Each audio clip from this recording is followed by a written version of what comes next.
ಎಲ್ಲರಿಗೂ ನಮಸ್ಕಾರ. ನಮಸ್ಕಾರನೇ ಸರ್ ಎಲ್ಲರೂ. ಹಾಂ,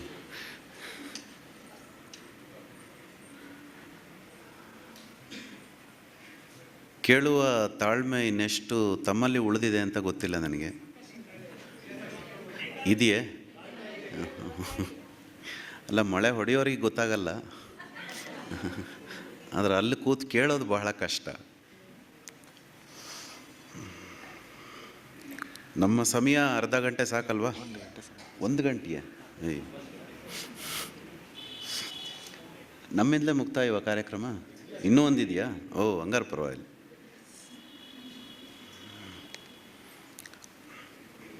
ಸೊ ಮಧ್ಯಾಹ್ನದ ಊಟ ಎಲ್ಲರದ್ದು ಆಗಿದೆ ಅಂತ ಭಾವಿಸ್ತೀನಿ.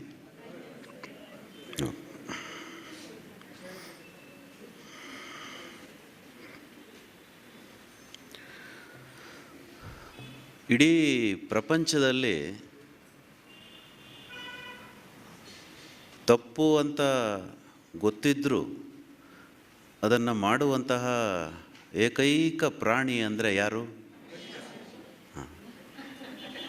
ಇಷ್ಟಾದ ಮೇಲೆ ನಾನು ಏನೂ ಹೇಳೋದು ಬೇಡ ಅಂತ ಅನ್ಸುತ್ತೆ. ನಮ್ಮ ವಸಂತ್ ಕುಮಾರ್ ಮೈಸೂರು ಮಠ ಅವರು ನಿನ್ನೆ ನನಗೆ ಕರೆ ಮಾಡಿದರು. ಅವರು ಹೇಳಿದ್ರು, ಸ್ವಾಮಿ, ನಿಮ್ಮ ಭಾಷಣದಲ್ಲಿ ಈ ತಂಬಾಕನ್ನು ಬೆಳೀತಾರಲ್ಲ ನಮ್ಮ ಭಾಗದಲ್ಲಿ, ಅದಕ್ಕೆ ಪ್ರೋತ್ಸಾಹ ಇರೋದು ಗ್ರಾಹಕರುಗಳಿಂದ, ಅದನ್ನು ನೀವು ಪ್ರಸ್ತಾಪ ಮಾಡಬೇಕು ನಿಮ್ಮ ಭಾಷಣದಲ್ಲಿ ಅಂತ ಹೇಳಿ, ನಾನು ಮಾತಾಡ್ತೀನೋ ಇಲ್ವೋ ಅಂತ ಕನ್ಫರ್ಮ್ ಮಾಡ್ಕೊಳ್ಳೋಕೆ ಬಂದು ಮುಂದೆನೇ ಕೂತಿದ್ದಾರೆ.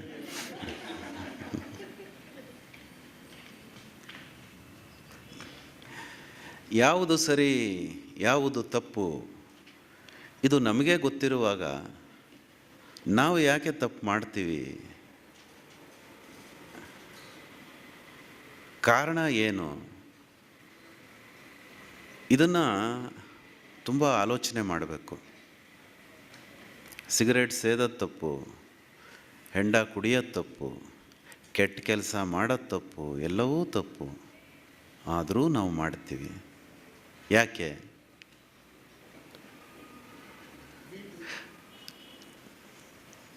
ಪ್ರಪಂಚದಲ್ಲಿ ನಾವು ಬೇರೆ ಯಾರನ್ನೂ ಬದಲಾಯಿಸೋದಕ್ಕಾಗಲ್ಲ.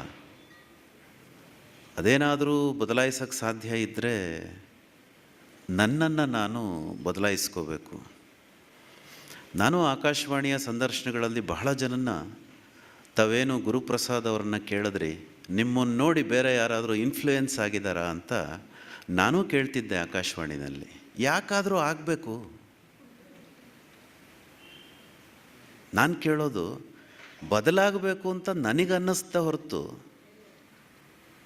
ಬೇರೆಯವರು ಯಾತಕ್ಕೆ ಸ್ವಾಮಿ ನನ್ನನ್ನು ಬದಲಿಸ್ಬೇಕು, ಅಥವಾ ಬೇರೆಯವ್ರನ್ನ ನಾನು ಯಾಕೆ ಬದಲಿಸೋಕ್ಕೆ ಹೋಗಬೇಕು? ಅದು ವ್ಯರ್ಥ ಪ್ರಯತ್ನವಲ್ವೇ? ಸೊ ಇಡೀ ಪ್ರಪಂಚದಲ್ಲಿ ನನ್ನನ್ನು ನಾನು ಬದಲಾಯಿಸ್ಕೊಂಬಿಟ್ರೆ ಸಾಕು, ಬೇರೆಯವ್ರಿಗೇನು ಹೇಳೋದೇ ಬೇಡ. ಆದರೆ ನೀವ್ಯಾಕೆ ಬಂದಿದ್ದೀರಿ ಅಂತ ಕೇಳ್ಬೋದು.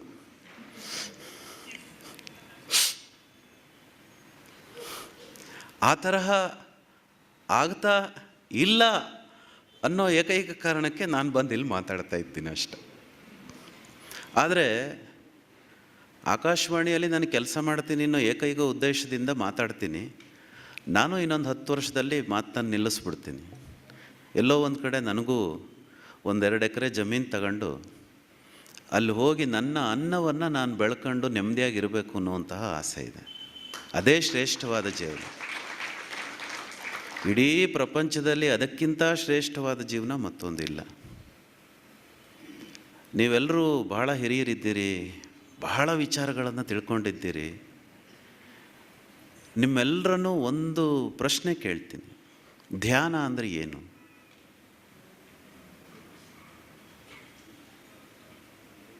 ಹೇಳಿ ಸರ್.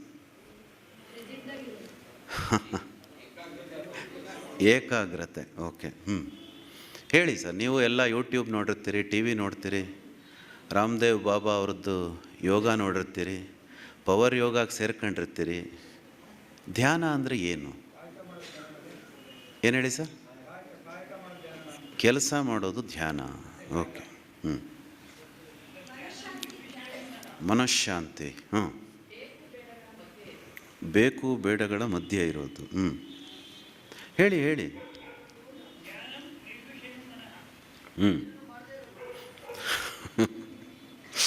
ಏನೋ ಆಲೋಚನೆ ಮಾಡದ ಸ್ಥಿತಿ ಧ್ಯಾನ. ಮಾಡ್ತೀರಾ? ಇಲ್ಲಿ ಯಾರಾದರೂ ಧ್ಯಾನ ಮಾಡೋರಿದ್ದೀರಾ? ಓ ಗ್ರೇಟ್. ಒಂದೇ ಒಂದು ಕೈ. ಇನ್ನೂ ಭಾಳಷ್ಟು ಕೈಗಳು ಮೇಲೆದ್ವು. ಅಮ್ಮ, ಎಷ್ಟು ನಿಮಿಷಗಳ ಕಾಲ ನೀವು ಏನನ್ನು ಯೋಚನೆ ಮಾಡ್ದಲ್ಲೇ ಕೂತ್ಕೋತೀರ ಒಂದು ಕಡೆ? 2 ನಿಮಿಷ. ಓಕೆ.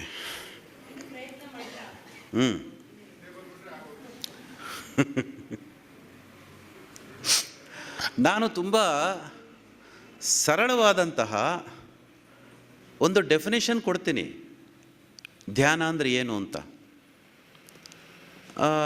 ಇಷ್ಟ ಆದರೆ ಒಪ್ಕೊಳ್ಳಿ, ಆಯಿತಾ? ಏನು ಧ್ಯಾನ ಅಂದರೆ, ಎಲ್ಲಿ ದೇಹ ಇರುತ್ತೋ ಅಲ್ಲಿ ಮನಸ್ಸಿರಬೇಕು, ಅಷ್ಟೇ ಧ್ಯಾನ. ಒಪ್ತೀರಾ? ಚಪ್ಪಾಳೆ ಹೊಡಿಬೇಕು ಅನ್ಸರ್ ಹೊಡೀರಿ ಜೋರಾಗಿ. ಈ ದೇಹ ಮತ್ತು ಮನಸ್ಸು ಎರಡನ್ನು ಒಟ್ಟಿಗೆ ಇಟ್ಕೊಳ್ಳೋದಕ್ಕೆ ಸಾಧ್ಯ ಆಗೋದು ಕೃಷಿಯಲ್ಲಿ ಮಾತ್ರ. ಇವತ್ತು ನಮ್ಮ ಮೆಟಿಲ್ಡಾ ಮೋನಿಸ್ ಅವರನ್ನಾಗಲಿ ಅಥವಾ ಗುರುಪ್ರಸಾದ್ ಅವರನ್ನಾಗಲಿ ಕೇಳಿ ನೋಡಿ, ಯಾವುದೇ ಉಸಿರಾಟದ ತಂತ್ರಗಳಿಲ್ಲದೆ, ಯಾವುದೇ ಆಸನಗಳ ಜಂಜಡವಿಲ್ಲದೆ ಅವರು ಅವರ ತಾರಸಿ ತೋಟದಲ್ಲಿ ಎಷ್ಟು ಗಂಟೆಗಳ ಕಾಲ ಇರ್ತಾರೋ ಅಷ್ಟು ಗಂಟೆಗಳ ಕಾಲದ ಧ್ಯಾನ ಅವರಿಗಾಗತ್ತೆ. ಒಪ್ತೀರಾ? ಒಪ್ತೀರಾ ಅಲ್ವೇ? ಯಾರೋ ಒಬ್ಬರು ಮೇಡಮ್ ಹೇಳಿದ್ರು 2 ನಿಮಿಷಗಳ ಮೇಲೆ ನನಗಿರೋಕ್ಕಾಗಲ್ಲ ಸರ್ ಅಂತ. ಅಡುಗೆ ಮನೆಯಲ್ಲಿ ಹಾಲಿಟ್ಟಿದ್ದೀನಿ, ಉಗ್ತಾ ಅದೇನೋ ಹೋಗಿ ನೋಡಬೇಕು ಅಂತ ಬಂದ್ಬಿಡುತ್ತೆ ಅಂತ. ನೋಡಿ, ತೋಟಗಾರಿಕೆ, ಕೃಷಿ, ಗಿಡಗಳ ಒಡನಾಟ, ಅವುಗಳ ಜೊತೆಗಿನ ಪ್ರೀತಿ, ಪ್ರೇಮ, ಸರಸ, ವಿರಸ, ಇದರ ಜೊತೆ ಇದ್ದರೆ 1 ಅಲ್ಲ 2 ಅಲ್ಲ 3 ಗಂಟೆಗಳ ಕಾಲ ನಿಮ್ಮ ಮನಸ್ಸು ನಿಮ್ಮ ದೇಹದಲ್ಲೇ ಇರುತ್ತೆ. ಅಷ್ಟು ಗಂಟೆಗಳ ಕಾಲ ನೀವು ಭಗವಂತನ ನಾಮಸ್ಮರಣೆ ಮಾಡಬೇಕಾದ ಅಗತ್ಯ ಇಲ್ಲ. ನಿಮ್ಮ ದೇಹ, ನಿಮ್ಮ ಮನಸ್ಸು ಆ ಗಿಡಗಳ ಜೊತೆ ಮಾತಾಡುವಂಥದ್ದಿದೆಯಲ್ಲ, ಅದಕ್ಕಿಂತ ದೊಡ್ಡ ಧ್ಯಾನ ಇನ್ನೊಂದಿಲ್ಲ ಅಲ್ವೇ? ಎಲ್ಲ ಬಂತಲ್ಲ ಸ್ವಾಮಿ, ನಿಮ್ಮ ಡೆಫಿನಿಷನ್ ಎಲ್ಲ ತಗೊಂಬಂದಿದ್ದೀನಿ. ಕೆಲವರು ಕಾಯಕ ಅಂದ್ರಿ, ಕೆಲವರು ಆ ಬೈಫರ್ಕೇಷನ್ನ ತಂದ್ರಿ. ಎಲ್ಲವೂ ಇಲ್ಲಿದೆ. ಗಿಡಗಳು ಜೀವಂತವಾಗಿರ್ತವೆ, ನಿಮ್ಮ ಜೊತೆ ಪ್ರತಿಸ್ಪಂದಿಸ್ತವೆ. ನೀವು ಹಾಕಿರುವಂತಹ ಗುಲಾಬಿ ಗಿಡದ ಹೂವು ನಿಮ್ಮ ಜೊತೆ ಮಾತಾಡುತ್ತೆ ಅಂತ ನಿಮಗನ್ಸುತ್ತೆ, ನಿಮ್ಮನ್ನು ನೋಡಿ ನಗುತ್ತೆ ಅಂತ ಅನಿಸುತ್ತೆ. ನೀವೇ ನಿಮ್ಮ ಕೈಯಾರೆ ಹಾಕಿ ಬೆಳೆಸಿರುವಂತಹ ಟೊಮ್ಯಾಟೊ ಗಿಡದಿಂದ ತೆಗೆದುಕೊಂಡು ಬಂದಂತಹ 4 ಟೊಮ್ಯಾಟೊ ಹಾಕಿ ನೀವು ತಿಳಿ ಸಾರು ಮಾಡಿದ್ರೆ ಅವತ್ತೆಲ್ಲ ಹೇಳ್ತಾ ಇರ್ತೀರ, ಏನು ಚೆನ್ನಾಗಿದೆ ತಿಳಿ ಸಾರು ಅಂತ. ಏನು ವಿಶೇಷ ಅದರಲ್ಲಿ? ಅದನ್ನು ನೀವು ಬೆಳೆದಿದ್ದು ಅಲ್ವೇ? ಅಂದರೆ ಆ ನಾನು ಅನ್ನುವಂತಹ ಅಹಂಕಾರವೂ ಅಲ್ಲಿ ಹೋಗುತ್ತೆ ಅಂತ. ಯಾರು ಬೆಳೆದಿದ್ದನ್ನು ಅಂದರೆ ಏನು ಹೇಳ್ತೀರಿ? ನಾನು ಅಲ್ವೇ? ಹಾಗಾಗಿ ಇಲ್ಲಿ ನಿಮಗೆ ಇರೋದು 2 ಅವಕಾಶ. ಒಂದು, ನೀವು ರೈತರಾಗಬೇಕು, ಇಲ್ಲ ರೈತರಿಗೆ ಸಹಕಾರ ಕೊಡಬೇಕು. ಇದು 2 ಬಿಟ್ಟರೆ 3ನೇದು ನನಗೆ ಕಾಣಿಸೋದೇ ಇಲ್ಲ. ನಿಮ್ಮ ಅನ್ನವನ್ನು ನೀವು ಬೆಳ್ಕೋಬೇಕು. ಇಲ್ವಾ? ಆಗಲ್ಲ. ಅನ್ನ ಬೆಳೆಯೋರಿಗೆ ನೀವು ಸಹಕಾರವನ್ನು ಕೊಡಬೇಕು. ಏನಂತೀರಿ? ಅದನ್ನು ಹೇಳೋಕ್ಕೆ ನಾನು ಇಲ್ಲಿಗೆ ಬಂದು ನಿಂತಿದ್ದೀನಿ. ನನಗೆ ಹೇಗೆ ಅದನ್ನು ಮಾಡಬೇಕು ಅನ್ನೋದನ್ನು ಹೇಳ್ತೀನಿ. ಬರೀ ಇಷ್ಟೇ ಹೇಳೋಗ್ಬಿಟ್ರೆ ಪ್ರಯೋಜನ ಇಲ್ಲ. ಸ್ವಲ್ಪ ಬೇರೆ ವಿಚಾರವನ್ನು ಹೇಳ್ತೀನಿ. ಇಡೀ ಪ್ರಪಂಚದಲ್ಲಿ ಇವತ್ತು 2 ವಿಷಯಗಳನ್ನು ತುಂಬ ಗಂಭೀರವಾಗಿ ನಾವು ಪರಿಗಣಿಸ್ತಾ ಇದ್ದೀವಿ. ಅದರಲ್ಲಿ ಮೊದಲನೇದು ಆಹಾರ, 2ನೇದು ಆರೋಗ್ಯ. ಆಗಲೇ ನಮ್ಮ ಪುರಂದರದಾಸರ ಕವನದಲ್ಲಿ ಮಣ್ಣಿನ ಬಗ್ಗೆ ನಮ್ಮ ಗುರುಪ್ರಸಾದ್ ಅವರು ತುಂಬ ಸೊಗಸಾಗಿ ಹೇಳಿದ್ರು. ಸರ್ ಆಲ್ಬರ್ಟ್ ಹೋವರ್ಡ್ ಅನ್ನುವಂತಹ ಒಬ್ಬ ವಿಜ್ಞಾನಿ 1940-50ರ ದಶಕದಲ್ಲಿ ಭಾರತಕ್ಕೆ ಬಂದು ಭಾರತ ದೇಶದ ಇಂದೋರ್ನಲ್ಲಿರೋ ಕೃಷಿ ಪದ್ಧತಿ ಬಗ್ಗೆ ಅಭ್ಯಾಸ ಮಾಡಿ ಒಂದು ಮಾತು ಹೇಳ್ತಾನೆ, ಮಣ್ಣಿನ ಆರೋಗ್ಯಕ್ಕೂ ಮನುಷ್ಯನ ಆರೋಗ್ಯಕ್ಕೂ ನೇರವಾದಂತಹ ಸಂಬಂಧ ಇದೆ ಅಂತ. ನಮಗನ್ಸಲ್ಲ, ಯಾಕೆ ಅಂದರೆ ನಾವು ತಿನ್ನೋ ಅನ್ನ ಎಲ್ಲಿದೋ ನಾವು ಹೇಗೋ ಅದನ್ನು ತಂದು ತಿಂತಾ ಇರ್ತೀವಿ. ಅಲ್ಲೆಲ್ಲೋ ರೈತ ರಾಸಾಯನಿಕ ಗೊಬ್ಬರ ಹಾಕಿದ್ರೆ, ಔಷಧಿ ಹೊಡೆದ್ರೆ ಈ ಕಡೆ ನನ್ನ ಆರೋಗ್ಯ ಹೇಗೆ ಹಾಳಾಗ್ಬೋದು ಅನ್ನೋ ನಂಬಿಕೆ ಅಥವಾ ಕಲ್ಪನೆ ಕೆಲವರಿಗೆ ಕಷ್ಟ ಆಗ್ಬೋದು. ಆದರೆ ಆಹಾರ ಬುದ್ಧಿಯನ್ನು ಪ್ರಚೋದಿಸುತ್ತೆ. ಅದಕ್ಕೆ ನಾನು ತುಂಬ ಒಂದು ಸೊಗಸಾದಂತಹ ಒಂದು ಕಥೆ ಇದೆ, ಹೇಳ್ತೀನಿ. ಹೇಳಲೇ? ಈ ಸನ್ಯಾಸಿಗಳ ಬಗ್ಗೆ ಗೊತ್ತೇ ತಮಗೆ? ಅವರು ಭಿಕ್ಷೆ ಬೇಡಿ ಆಹಾರವನ್ನು ತಿನ್ನಬೇಕು, ಸನ್ಯಾಸಿಗಳು. ಹೀಗೆ ಒಬ್ಬ ನನ್ನಂತಹ ಸನ್ಯಾಸಿ ಒಬ್ಬ ಬೆಳಗಿನಿಂದ ಸಂಜೆವರೆಗೂ ಭಿಕ್ಷೆ ಬೇಡ್ದ. ಅವನಿಗೆ ಆಹಾರ ಸಿಗಲೇ ಇಲ್ಲ. ಭಿಕ್ಷೆಲೆಲ್ಲ ಆಹಾರ ಸಿಗಲಿಲ್ಲ ಅಂದರೆ ಆತ ಕದ್ದು ತಿನ್ನೋ ಹಾಗಿಲ್ಲ. ಈಗಿನ ಕಾಲದವರು ಕಳ್ಳ ಸನ್ಯಾಸಿಗಳು ಗೊತ್ತಿಲ್ಲ ಏನೇನು ಮಾಡ್ತಾರೆ ಅಂತ. ಆದರೆ ಅವನು ಸ್ವಲ್ಪ ನಿಜವಾದ ಸನ್ಯಾಸಿ, ಯಾರ ಹತ್ರನೂ ಕದಿಯೋಕ್ಕೆ ಹೋಗಲಿಲ್ಲ. ರಾತ್ರಿ 8 ಆಯಿತು, 9 ಆಯಿತು, ಹೀಗೇ ಹೋಗ್ತಾ ಇದ್ದ. ದೂರದ ಗುಡ್ಡದ ಮೇಲ್ಗಡೆ ಒಂದು ಗುಡಿಸ್ಲಲ್ಲಿ ಬೆಳಕು ಕಾಣ್ತು. ಅಲ್ಲಿಗೆ ಹೋದ, ಬಾಗಿಲು ತಟ್ಟಿದ, ಬಾಗಿಲು ತೆಗೀತು.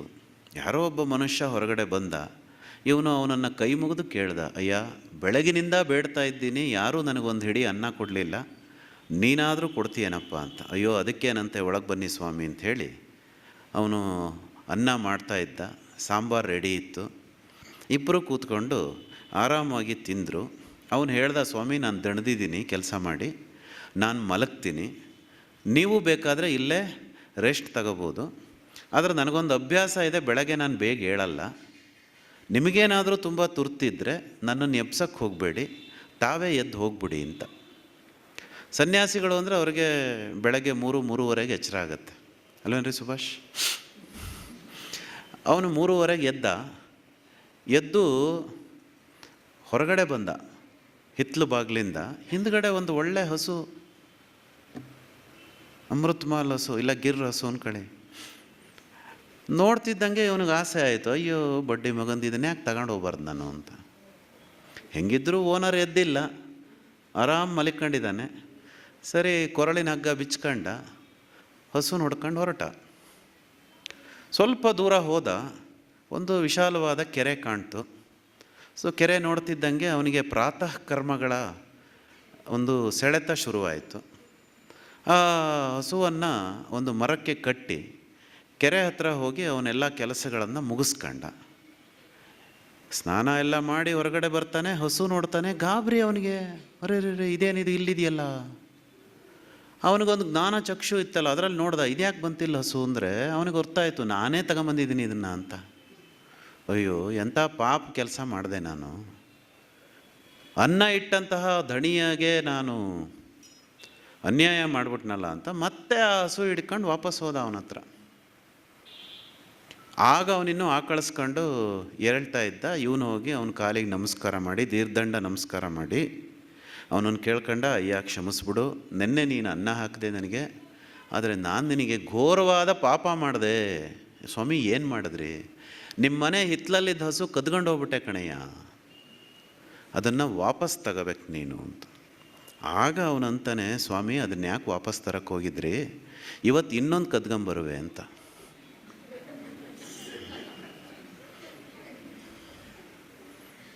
ನೋಡಿ, ಎಲ್ಲಿ ತನಕ ಆ ಕಳ್ಳತನದ ಆಹಾರ ಸನ್ಯಾಸಿಯ ಹೊಟ್ಟೆ ಒಳಗಿತ್ತೋ ಅಲ್ಲಿ ತನಕ ಸನ್ಯಾಸಿಗೂ ಆ ಬುದ್ಧಿ ಪ್ರಚೋದನೆ ಆಗ್ತಾ ಇತ್ತು.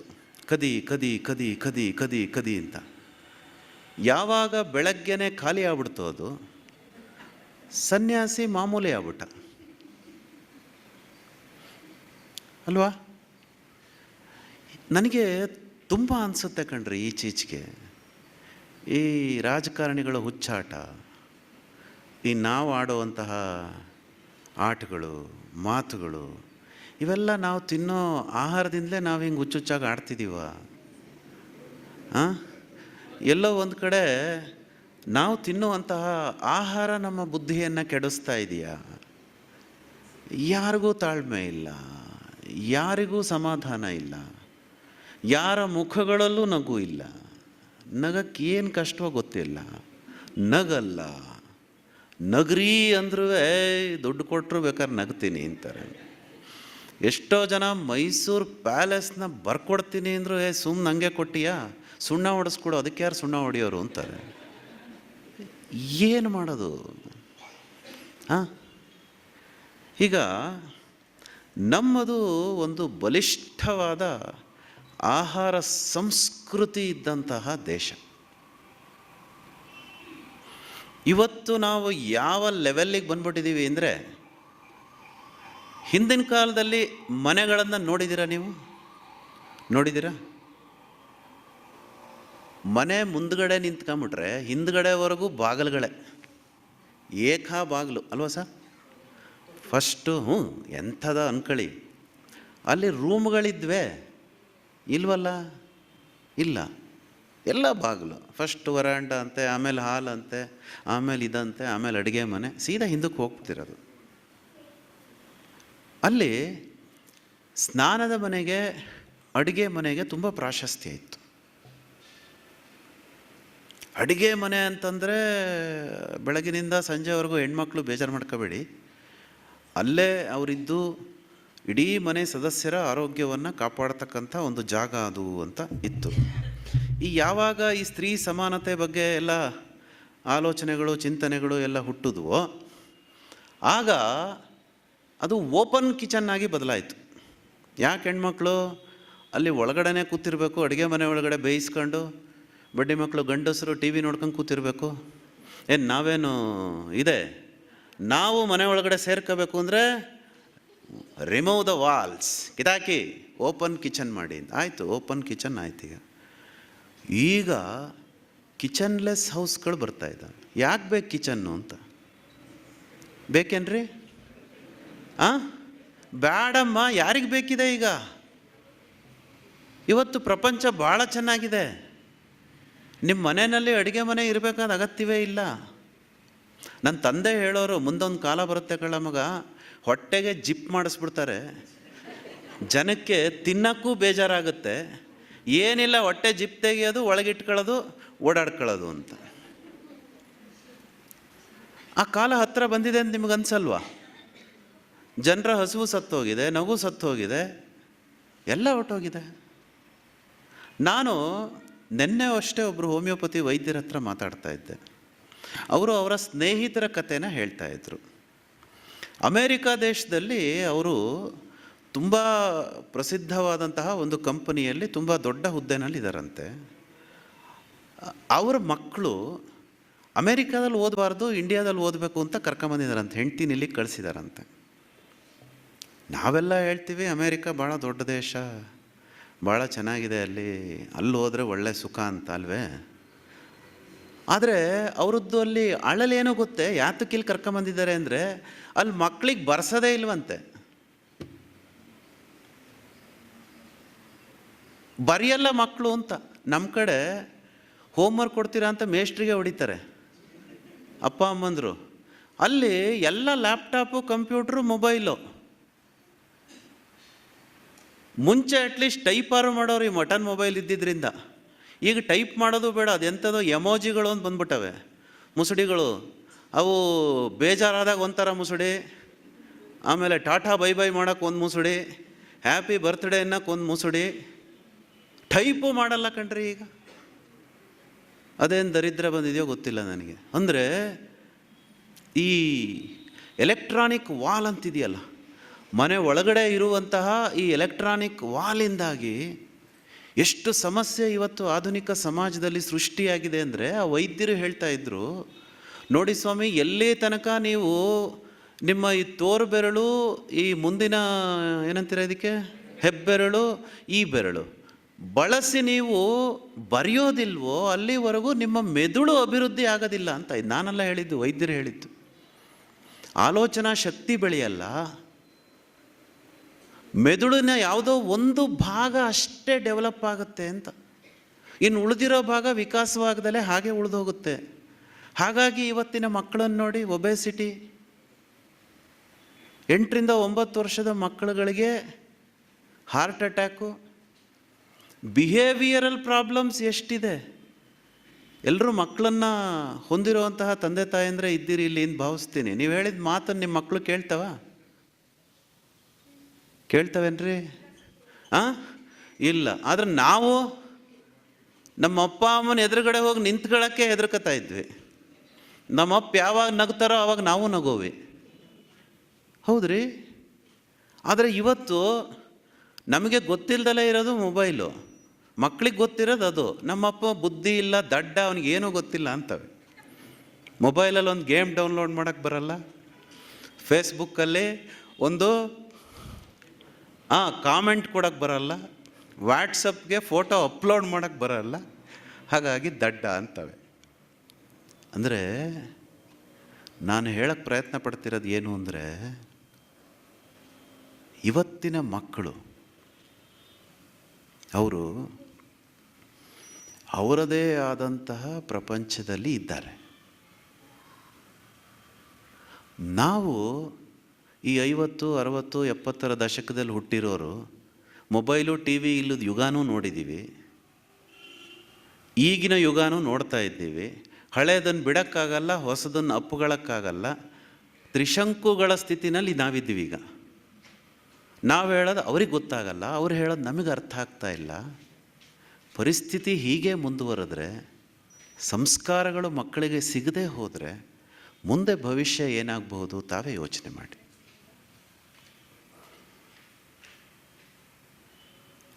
ಆರೋಗ್ಯ ಮತ್ತೊಂದು ಬಹುದೊಡ್ಡ ಕ್ಷೇತ್ರ. ಆಯುರ್ವೇದದಲ್ಲಿ ಆರಂಭದಲ್ಲೇ ಒಂದು ಮಾತು ಹೇಳ್ತಾರೆ,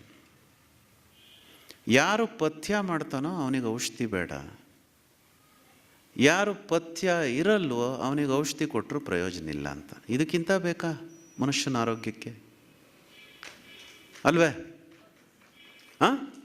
ಪಥ್ಯದಲ್ಲಿರೋನಿಗೆ ಔಷಧಿ ಅಗತ್ಯ ಇಲ್ಲ, ಅವನು ಮಾಡಲ್ಲ ಅಂದರೆ ಅವನಿಗೆ ಕೊಟ್ಟರು ಪ್ರಯೋಜನ ಇಲ್ಲ.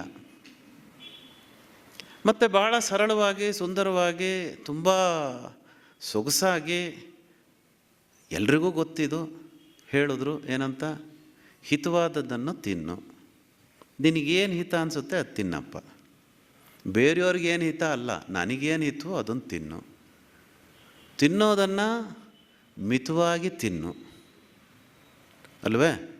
ಜಠರದ ಎಲಾಸ್ಟಿಸಿಟಿ ಚೆನ್ನಾಗಿದೆ, ಅದು ಎಷ್ಟು ಬೇಕಾದರೂ ಹಿಗ್ಗುತ್ತೆ ಅಂತ ತುಂಬ್ಕೋಬೇಡ, ಎಷ್ಟು ಬೇಕೋ ಅಷ್ಟು ತಿನ್ನು. ಆಮೇಲೆ ಕೊನೆಯದು ಋತುವಿಗೆ ಅನುಸಾರವಾಗಿ ತಿನ್ನು. ಹಿತ ಬುಕ್, ಮಿತ ಬುಕ್, ಋತು ಬುಕ್ ಅಂಥೇಳಿ. ಹೌದಾ? ಹೇಳಿದಾರಲ್ವೇ? ಆದರೆ ನನಗೆ ತುಂಬ ಅನಿಸೋದು, ಇವತ್ತು ಜನರಿಗೆ ಇದು ಇಷ್ಟ ಆಗಲ್ಲ. ನಾನು ಹಿಂಗೆ ಹೇಳಿದ್ರೆ ಇವನು ಯಾವುದೋ ಹಳೆ ಕಾಲದ ನನ್ನ ಮಗ, ಮಾಡೋಕ್ಕೆ ಕೆಲಸ ಇಲ್ಲ, ಮನೆಯಲ್ಲಿ ಹೆಂಡ್ತಿ ಒಂದು ಮಾತು ಕೇಳಲ್ಲ, ಅದಕ್ಕೆ ಬಂದು ಇಲ್ಲಿ ಮಾತಾಡ್ತಿದ್ದಾನೆ ಅಂತ ಅನ್ಕೋತೀರಿ. ಆದರೆ ನಮಗೆ, ನಮ್ಮ ಜನಕ್ಕೆ ಹೆಂಗಿರ್ಬೇಕು ಗೊತ್ತೇನ್ರಿ? ಏನು ಬೇಕಾದ್ರೂ ತಿಂದು ಹಾಳಾಗೋಗು, ಕೊನೆಗೆ ನನ್ನ ಹತ್ರ ಬಾ, ನಾನು ಔಷಧಿ ಕೊಡ್ತೀನಿ ಅಂತ. ಅದು ನಿಜವಾದ ಆರೋಗ್ಯ ಅಂತ ನನ್ನ ಮನಸ್ಸಲ್ಲಿರೋದು. ಹೌದಾ? ಕರುಳು ಕ್ಯಾನ್ಸರ್ ಬಂದರೆ ಅದನ್ನೇ ಕತ್ತರಿಸಿ ಬಿಸಾಕ್ತೀನಿ, ಬಾ, ಹೊಟ್ಟೆ ಕುಯ್ತೀನಿ, ಕರುಳು ಕತ್ತರಿಸ್ತೀನಿ, ಸೇರಿಸ್ತೀನಿ, ಮತ್ತೇನು ಬೇಕಾದರೂ ತಿನ್ನು. ಕಿಡ್ನಿ ಹಾಳಾಯ್ತಾ ಅದನ್ನು ಕತ್ತರಿಸ್ತೀನಿ, ಇನ್ನೊಂದು ಕಿಡ್ನಿ ಸೇರಿಸ್ತೀನಿ, ತಿನ್ನು. ಲಿವರ್ ಹಾಳಾಯ್ತಾ ಅದನ್ನೂ ಸೇರಿಸ್ತೀನಿ, ತಿನ್ನು. ಎಲ್ಲಿವರೆಗೆ ಬಂದಿದ್ದೀವಿ ಅಂದರೆ, ಇಡೀ ದೇಹನೇ ಹಾಳಾಯಿತು ಅಂದರೆ ತಲೆ ಕತ್ತರಿಸ್ಬಿಟ್ಟು ಇನ್ನೊಂದು ಆರೋಗ್ಯವಂತ ದೇಹಕ್ಕೆ ಬೇಕಾದ್ರೆ ಸೇರಿಸ್ತೀನಿ, ತಿಂದು ಹಾಳಾಗೋಗು ಅಂತ ಹೇಳೋವಂಥ ಜನವೇ ಜಾಸ್ತಿ. ಏನಂತೀರಿ? ಹೌದಲ್ವಾ? ಆರೋಗ್ಯ ಅಂದರೆ ನಮ್ಗೆ ಈ ಥರ ಇರಬೇಕು ಅನ್ನೋದೇ ನಮ್ಮ ಕಲ್ಪನೆ. ವೈದ್ಯರು ಹೇಳಬೇಕು, ಮೈಸೂರು ಮಟ್ರೆ ಎಷ್ಟು ಬೇಕಾದರೂ ಸಿಗರೇಟ್ ಸೇದು, ಎಷ್ಟು ಬೇಕಾದರೂ ಎಣ್ಣೆ ಹೊಡಿ, ನಾನಿದ್ದೀನಲ್ಲ, ಅಲ್ಲ ನಾನು ಯಾರು ಹೇಳೋದಕ್ಕೆ, ನೀವು ಒಳ್ಳೆ ಚೆನ್ನಾಗಿ ಹೇಳಿದ್ರಿ. ಪ್ರತಿಯೊಬ್ಬರಿಗೂ ಭಗವಂತ ಆಲೋಚನಾ ಶಕ್ತಿಯನ್ನು ಕೊಟ್ಟಿದ್ದಾನೆ. ಆದರೆ ನಾನು ಹೇಳೋಕ್ಕೆ ಪ್ರಯತ್ನ ಪಡ್ತಿರೋದು ಏನು ಅಂತಂದರೆ, ನಮ್ಮ ಆರೋಗ್ಯ ನಮ್ಮ ಕೈನಲ್ಲೇ ಇದೆ. ಈಗ ನಮ್ಮ ಮುಂದೆ ಇರುವಂಥದ್ದು ಬಹಳ ಪ್ರಧಾನವಾದ್ದು. ಈಗ ನಾವು ಏನು ಮಾಡಬೇಕು ಹಾಗಾದರೆ? ಒಂದು ಕಡೆ ರೈತ ಇದ್ದಾನೆ, ಇನ್ನೊಂದು ಕಡೆ ನಾವಿದ್ದೀವಿ. ನಾವು ಅಂದರೆ ಗ್ರಾಹಕರು, ಎಲ್ಲರೂ ಆಗ್ತೀವಿ. ರೈತರು ಅಂದರೆ RTC ಹೊಂದಿರುವಂಥವ್ರು ರೈತರು. ಅದರ ನಮ್ಮ ಗುರುಪ್ರಸಾದ್ ಹತ್ರ, ಮೆಟಿಲ್ಡಾ ಮೋನಿಸ್ ಇಬ್ಬರ ಹತ್ರನೂ RTC ಇಲ್ಲ. ಇದೆಯೇನಮ್ಮ? ಇಲ್ಲ. 20-40 ಸೈಟ್ ಇದೆ. ಅವ್ರು ಹೇಳಿದ್ರು ಅದರಲ್ಲೇ ಹೆಂಗೆ ನಾವು ಬೆಳ್ಕೋಬೋದು, ಅನ್ನ ತಿನ್ಕೋಬೋದು ಅಂತ. ಆದರೆ ನಮ್ಮ ಸಮಸ್ಯೆ ಇರೋದು, ನಮಗೆ ನಾವು ತಾರಸಿಯಲ್ಲಿ ಬೆಳೆಯೋದಲ್ಲದೆ ಬೇರೆದು ಬೇಕು. ಅದಕ್ಕೆ ನಾವು ಯಾವ ತರಹದ ಒಂದು ವ್ಯವಸ್ಥೆಯನ್ನು ನಿರ್ಮಾಣ ಮಾಡ್ಕೋಬೇಕು, ನಾವೇನು ಮಾಡಬೇಕು, ನಾವು ಹೇಗೆ ಬದುಕಬೇಕು. ನಾವು ಅಂದುಕೊಂಡಷ್ಟು ಪರಿಸ್ಥಿತಿ ಸರಳ ಇಲ್ಲ. ಯಾಕೆ ಅಂದರೆ, ಒಂದು ಕಡೆ ರೈತ ಇದ್ದಾನೆ. ಇವತ್ತು ಮಾರುಕಟ್ಟೆಯಲ್ಲಿ ಈರುಳ್ಳಿ ಧಾರಣೆ KGಗೆ 2 ರೂಪಾಯಿ ಇದೆ, ಕ್ವಿಂಟಾಲ್ಗೆ 200 ರೂಪಾಯಿ ಇದೆ. ಆದರೆ ನಾನಿವತ್ತು ಅಂಗಡಿಯಲ್ಲಿ ಎಷ್ಟು ದುಡ್ಡು ಕೊಟ್ಟು ತರ್ತಾ ಇದ್ದೀನಿ? ಹೆಣ್ಮಕ್ಳು ಹೇಳ್ಬೇಕು, ಯಾರು ಈರುಳ್ಳಿ ತಿನ್ನೋರಿಲ್ವ ಇಲ್ಲಿ? ಎಷ್ಟವ? 20 ರೂಪಾಯಿ. 2 ರೂಪಾಯಲ್ಲಿ 20 ರೂಪಾಯಲ್ಲಿ 18 ರೂಪಾಯಿ. ಹಾಗಾದರೆ ಎಲ್ಲಿ ಹೋಯಿತು? ಬೆಳೆದವನಿಗೂ ಇಲ್ಲ, ನನಗೂ ಇಲ್ಲ. 18 ರೂಪಾಯಿಯಷ್ಟು 1 KGಗಾದರೆ ಒಂದು ದಿನಕ್ಕೆ ಎಷ್ಟು KG ಈರುಳ್ಳಿ ಸೇಲ್ ಆಗ್ಬೋದು? ನೀವೇ ಆಲೋಚನೆ ಮಾಡಿಕೊಳ್ಳಿ. ಇದು ಯಾರ ಶ್ರಮ? ಯಾರು ಇದನ್ನು ನಿರ್ವಹಣೆ ಮಾಡ್ತಿದ್ದಾರೆ? ನನಗೆ ಬುದ್ಧಿ ತಿಳಿದಾಗಿಂದ ಯೋಚನೆ ಮಾಡ್ತಿದ್ದೀವಿ. ಇದಕ್ಕೆ ನಾವು ಪರಿಹಾರ ಅಂತ ಕಂಟ್ರೋಲಿಂಗ್ ಮೆಷರ್ನ ಇಟ್ಕೊಂಡು ಮಾಡೋಕ್ಕಾಗಲ್ಲ. ನಿಮ್ಮನ್ನೇ ಈ ದೇಶದ ಪ್ರಧಾನಮಂತ್ರಿ ಮಾಡಿದ್ರು ನಿಮ್ಮ ಕೈನಲ್ಲೂ ಮಾಡೋಕ್ಕಾಗಲ್ಲ, ಹೇಳ್ತೀನಿ ಕೇಳಿ. ಆದರೆ ವ್ಯವಸ್ಥೆಯನ್ನು ನಾವು ಸರಿಪಡಿಸ್ಕೋಬಹುದಾ ಅಂದರೆ ಹೌದು, ಮಾಡ್ಕೋಬಹುದು. ಅದಕ್ಕೆ ಪರಿಹಾರ ಇದೆ. ಈಗ ರೈತರದ್ದು 2 ಸಮಸ್ಯೆ ಇರೋದು. ಒಂದು ಮಾರುಕಟ್ಟೆ, ಇನ್ನೊಂದು ಕೂಲಿಕಾರರ ಸಮಸ್ಯೆ. 2 ಅವ್ರು ಕೇಳೋದು. ಆದರೆ ದುರಂತ ನೋಡಿ, ಈವರೆಗೂ ನಮ್ಮನ್ನು ಆಳ್ದಂತಹ ಎಲ್ಲ ವ್ಯಕ್ತಿಗಳು ಅವ್ರು ಕೇಳೋದು ಒಂದೇ, ರೈತರು ಬೆಲೆ ಕೊಡಿ ಅಂತ. ಅದು ಒಂದು ಬಿಟ್ಟು ಇನ್ನೆಲ್ಲ ಕೊಡ್ತಾರೆ. ಯಾಕೆ ಅಂದರೆ ನನ್ನ ಹತ್ರ ಉತ್ತರ ಇಲ್ಲ, ಅವ್ರ ಹತ್ರನೂ ಉತ್ತರ ಇಲ್ಲ. ಕೇಳಿದ್ರೆ ಆಗಲ್ಲ ಅಂತಾರೆ, ಬೆಲೆ ನಿಗದಿ ಮಾಡೋದಕ್ಕೆ ಸಾಧ್ಯ ಇಲ್ಲ ಅಂತ. ನಮ್ಮ ಮಾರ್ಕೆಟ್ ಫೋರ್ಸಸ್ ಆ ರೀತಿ ಇದೆ. ಪರಿಹಾರ ಏನಾಗಾದರೆ? ರೈತ ಅವನಿಗೇನು ಬೇಕೋ ಅದನ್ನು ಅವನು ಬೆಳ್ಕೋತಾನೆ, ಅವನಿಗೆ ಎಷ್ಟು ಬೇಕೋ ಅದನ್ನು ಅವನು ಬೆಳೀತಾನೆ, ಅದನ್ನು ಎಲ್ಲೋ ಮಾರಬೇಕು ಮಾರ್ಕತಾನೆ. ಈಗ ನಾವು ಹೀಗೆ ಊಟ ಮಾಡೋ ಬದಲು ಹೀಗೆ ತಿಂತಾ ಇದ್ದೀವಿ ಅಷ್ಟೆ. ಇದು ರೈತರ ಒಬ್ಬರದ್ದೇ ಸಮಸ್ಯೆ ಅಂತ ನಾನು ಹೇಳ್ತಾ ಇಲ್ಲ. ಇವತ್ತು ಹಳ್ಳಿಗಳಲ್ಲಿ ಪಕ್ಕದ ಮನೆಯಲ್ಲಿ ಹೆಸರು ಕಾಳು ಬೆಳೆದಿರ್ತಾನೆ, ಇವನು ತೊಗರಿ ಕಾಳು ಬೆಳೆದಿರ್ತಾನೆ, ಅವರಿಬ್ಬರೇ ಹಂಚ್ಕೊಳ್ಳಲ್ಲ. ಯಾಕೆಂದರೆ ಅವ್ನು BJP, ಇವನು JDS. ಇಬ್ಬರೂ ಬಂದು ಸಿಟಿನಲ್ಲೇ ಮಾರ್ತಾರೆ. ಇಬ್ಬರೂ ಬಂದು ಸಿಟಿನಲ್ಲಿ ಮಾರ್ತಾರೆ. ಇಬ್ಬರೂ ಬಂದು ಮಾರುಕಟ್ಟೆಯಿಂದ ಏನು ಡಿಸ್ಟ್ರಿಬ್ಯೂಷನ್ ಚಾನಲ್ ಇದೆ, ಅಲ್ಟಿಮೇಟಾಗಿ ಒಬ್ಬ ವೆಂಡರ್ಗೆ ಏನು ಬರುತ್ತೆ ಅವನಿಂದಲೇ ಖರೀದಿ ಮಾಡ್ತಾರೆ. ಈ ವ್ಯವಸ್ಥೆ ಬದಲಾಗೋದಿಲ್ಲ ಅನ್ನೋದು ನನ್ನ ವಿಚಾರ. ಆದರೆ ನಾವು ಬದಲು ಮಾಡಬೇಕು. ಕನಿಷ್ಠ 8ರಿಂದ 10 ಕೈಗಳು ಬದಲಾಗ್ತವೆ. ಇವತ್ತು ನಮ್ಮ ದೇಶದಲ್ಲಿ ಯಾಕೆ ಈರುಳ್ಳಿ ಬೆಲೆ ಒಂದು ಸರಿ 120 ರೂಪಾಯಿ ಆಗುತ್ತೆ, ಒಂದು ಸರಿ 2 ಪೈಸೆ ಆಗುತ್ತೆ? ಯಾಕೆ ರೈತರು ಟೊಮ್ಯಾಟೋನ ಬೀದಿಗೆ ಬಿಸಾಕ್ತಾರೆ? ಯಾಕೆ ಹಾಲನ್ನು ಚರಂಡೀಲಿ ಹುಯ್ತಾರೆ? ಇದು ಯಾವುದಕ್ಕೂ ಕೂಡ ವೈಜ್ಞಾನಿಕವಾದಂತಹ ಕಾರಣಗಳನ್ನು, ಸಂಯೋಜಿತವಾದಂತಹ ಕಾರಣಗಳನ್ನು ಹುಡುಕೋದಕ್ಕೆ ಆಗೋದಿಲ್ಲ. ಸಮಸ್ಯೆಗಳು ಸಮಸ್ಯೆಗಳೇ ಆಗಿರಲಿ ಅಂತ ನಮ್ಮ ರಾಜಕಾರಣಿಗಳು ಆಲೋಚನೆ ಮಾಡಿರೋದ್ರಿಂದ ಸಮಸ್ಯೆಗಳು ಪರಿಹಾರವೂ ಕೂಡ ಆಗೋದಿಲ್ಲ. ಪರಿಹಾರ ಮಾಡ್ಕೋಬೇಕಾಗಿರೋದು ಯಾರು ಅಂದರೆ ನಾವೇ. ಯಾಕೆ ಅಂದರೆ ಸಮಸ್ಯೆನ ನಾವು ಎದುರಿಸ್ತೀವಿ ಅವ್ರಿಗಿಂತ ಹೆಚ್ಚಿಗೆ. ನನ್ನದು ಒಂದು ಚಿಂತನೆ ಇದೆ, ಅದನ್ನು ನಾವು ಕಾರ್ಯರೂಪಕ್ಕೂ ಕೂಡ ತಂದಿದ್ದೇವೆ. ನೀವೂ ಕೂಡ ಮಾಡ್ಬೋದು. ನೀವೇ ಮಾಡಿಕೊಡಿ ನನ್ನನ್ನು ಕೇಳಬೇಡಿ. ನೋಡಿ, ಈಗ ನೀವೆಲ್ಲ ಎಷ್ಟೋ ಜನ ಗ್ರಾಮೀಣ ಹಿನ್ನೆಲೆಯಿಂದ ಬಂದಿರೋವಂಥವ್ರು ಅಲ್ವೇ? ಹಳ್ಳಿ ಹಿನ್ನೆಲೆ ಇದೆ ಅಲ್ವ ನಿಮಗೂ? ಇಲ್ಲ ಅಂದರೆ ಇಲ್ಲ ಅನ್ನಿ, ಹ್ಞೂ ಅಂದರೆ ಹ್ಞೂ ಅನ್ನಿ. ಹಾಂ, ಹೋಗಲಿ, ಒಂದು ಹಳ್ಳಿನಾರು ಹೋಗಿ ನೋಡಿಲ್ವಾ ನೀವು? ನೋಡಿದ್ದೀರಾ? ಓಕೆ, ನೋಡಿದರೆ ರೈತನ ನೋಡಿದ್ದೀರಾ? ನಿಜವಾದ ರೈತ, ಟಿ ವಿನಲ್ಲಿ ಬರೋ ರೈತ ಅಲ್ಲ, ನಿಜವಾದ ರೈತನನ್ನು ನೀವು ಹುಡುಕೊಂಡು ಹೋಗಬೇಕು. ಇದು ಮ್ಯಾನೇಜ್ಮೆಂಟ್ ಪ್ರಿನ್ಸಿಪಲಲ್ಲಿ ವಿನ್ ವಿನ್ ಸಿಚುಯೇಷನ್ ಅಂತ ಹೇಳ್ತೀವಲ್ಲ, ಆ ತರಹ. ಇವತ್ತು ರೈತರು ಕೂಡ ಸಿದ್ಧ ಇದ್ದಾರೆ ಬದಲಾವಣೆಗೆ, ದಯಮಾಡಿ ನೆನ್ಪಿಟ್ಕೊಳ್ಳಿ ಸರ್. ಇವತ್ತು ಯಾವ ಮ್ಯಾನೇಜ್ಮೆಂಟ್ನವರು ಕೂಡ ರೈತರಿಗೆ ಹೋಗಿ ಇದನ್ನು ಉಪದೇಶಿಸೋದು ಅಗತ್ಯ ಇಲ್ಲ.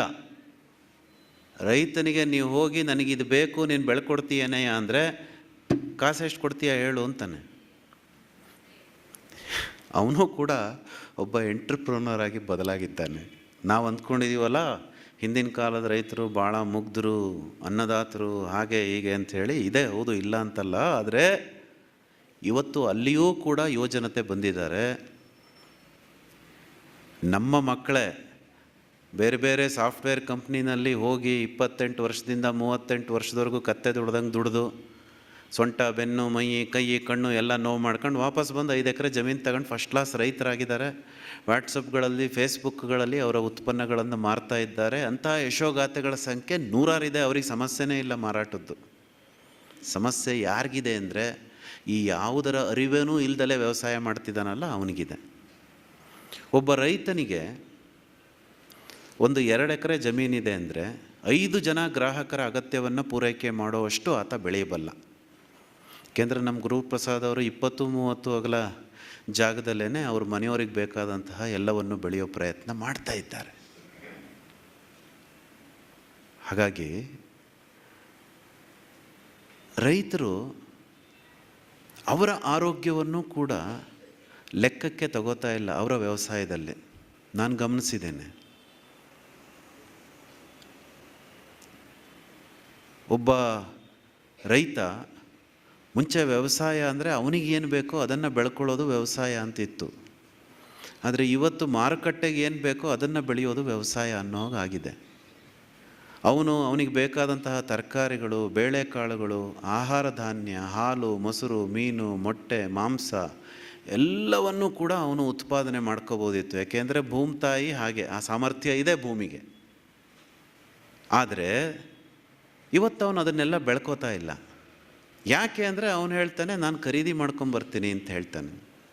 ಮಾರುಕಟ್ಟೆಗೆ ಏನು ಬೇಕೋ ಅದು ಬೆಳಿತೀನಿ, ಶುಂಠಿ ಬೆಳಿತೀನಿ, ಶುಂಠಿ ಮಾರ್ತೀನಿ, ಬೇರೆಯದನ್ನು ಖರೀದಿ ಮಾಡ್ಕೊಂಬರ್ತೀನಿ ಅಂತ. ಬೇರೆ ಯಾರೋ ಬೆಳೀತಿದ್ದಾರೆ ಹಾಗಾಗಿ ಸಿಗುತ್ತೆ. ಮಾರನೇ ದಿವಸ ಎಲ್ಲರೂ ಶುಂಠಿನೇ ಬೆಳೆದ್ರೆ ಎಲ್ಲ ಬಾಣಂತಿರಂಗೆ ಶುಂಠಿ ಲೇಯ ತಿನ್ಕೊಂಡೇ ಇರಬೇಕು. ಆಗತ್ತೆಯೇ? ಸಮಸ್ಯೆ ಆಗಿರೋದು ರೈತನಿಗೆ ಏನು ಬೆಳಿಬೇಕು ಅಂತ ಹೇಳೋರಿಲ್ಲ, ಗ್ರಾಹಕರು ರೈತನ ಹತ್ರ ಹೋಗ್ತಾ ಇಲ್ಲ. ಈ ಪ್ರಯತ್ನ ನಾವು ಮೈಸೂರು ಆಕಾಶವಾಣಿಯಿಂದ ಮೊನ್ನೆ ಮಾಡಿದ್ವಿ. ಇಲ್ಲಿ ಮೈಸೂರು, ಮಂಡ್ಯ, ಚಾಮರಾಜನಗರ ಜಿಲ್ಲಾ ಮಟ್ಟದಲ್ಲಿ ಸಾವಯವ ಕೃಷಿಕರ ಒಂದು ಒಕ್ಕೂಟ ಇದೆ, ಸಂಘಟನೆ. ಅವರು ಮೈಸೂರಿನಲ್ಲಿ ಬಿಲ್ಡರ್ಸ್ ಎಲ್ಲ ಸೇರ್ಕೊಂಡು ಒಂದು ಅಸೋಸಿಯೇಷನ್ ಮಾಡ್ಕೊಂಡಿದ್ದಾರೆ.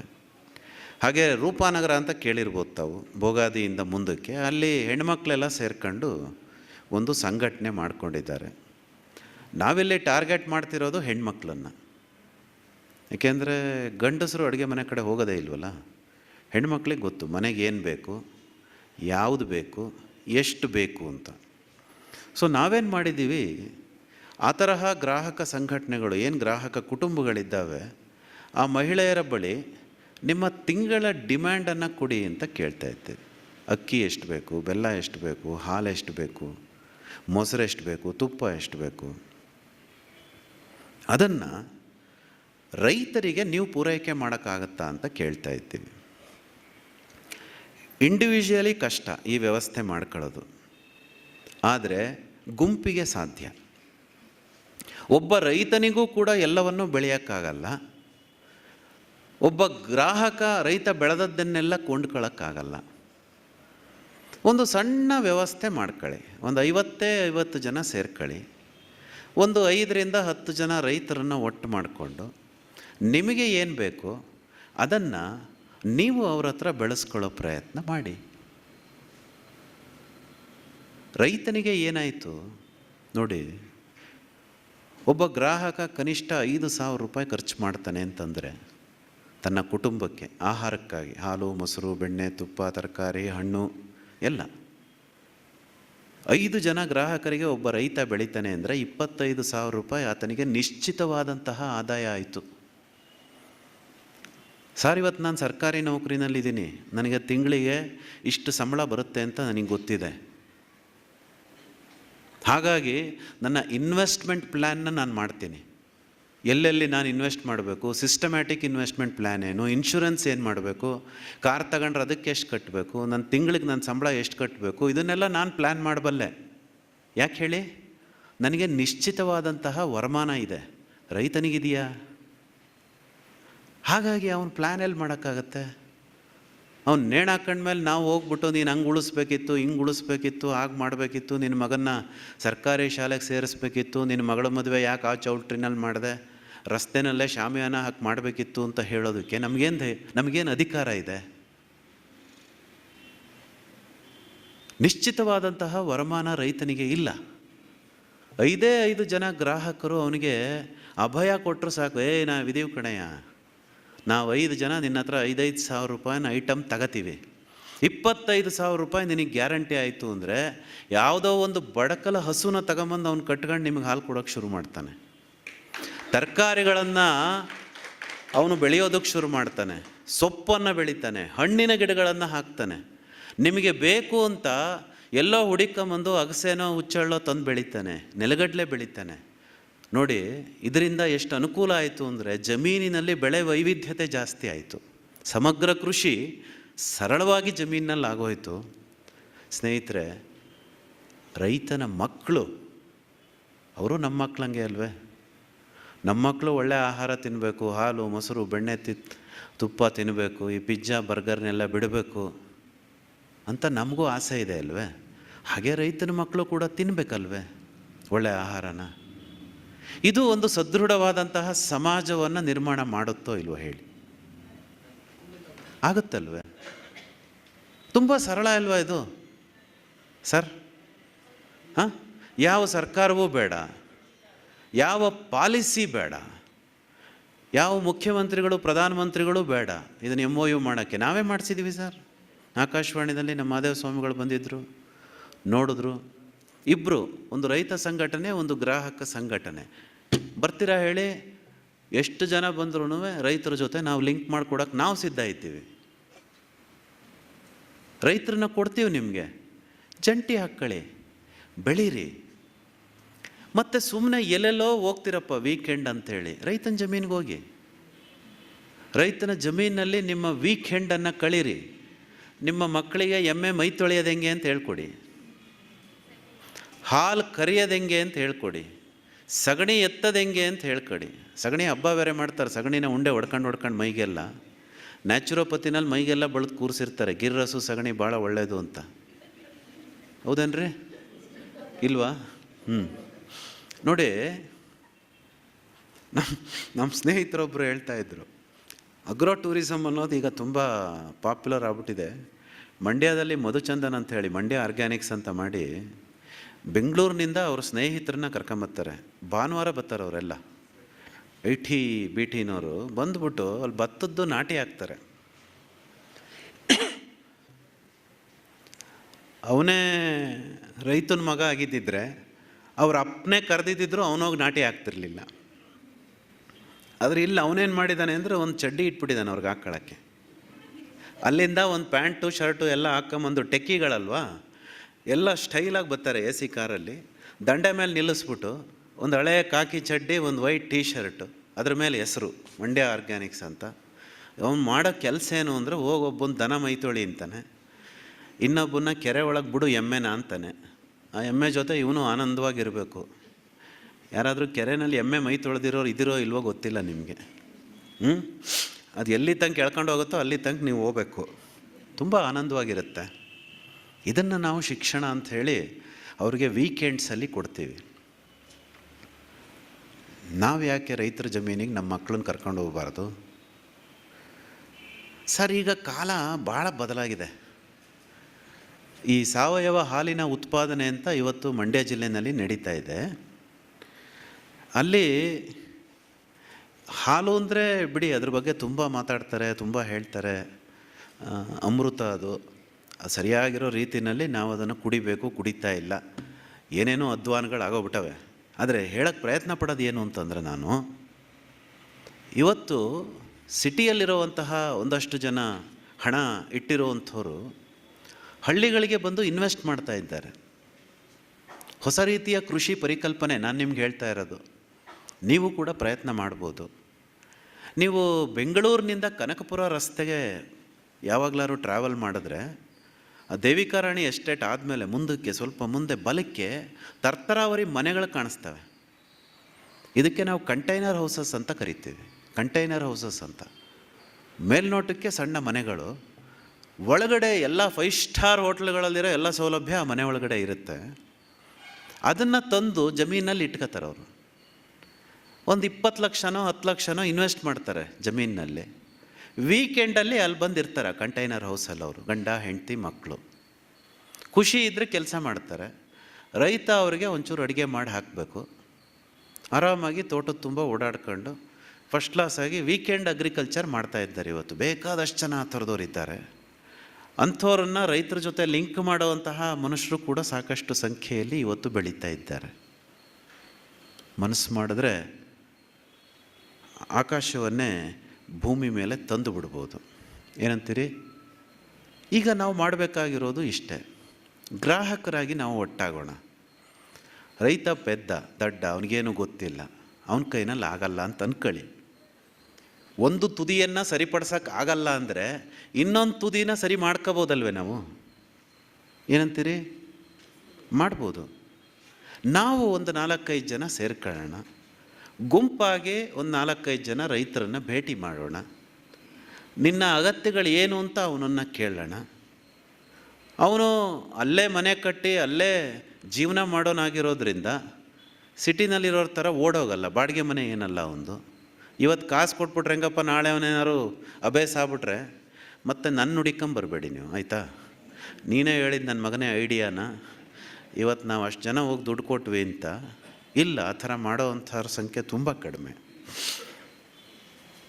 ನೀವು ನಿಮ್ಮ ಅನ್ನವನ್ನು ಬೆಳೆಸ್ಕೊಳ್ಳಿ.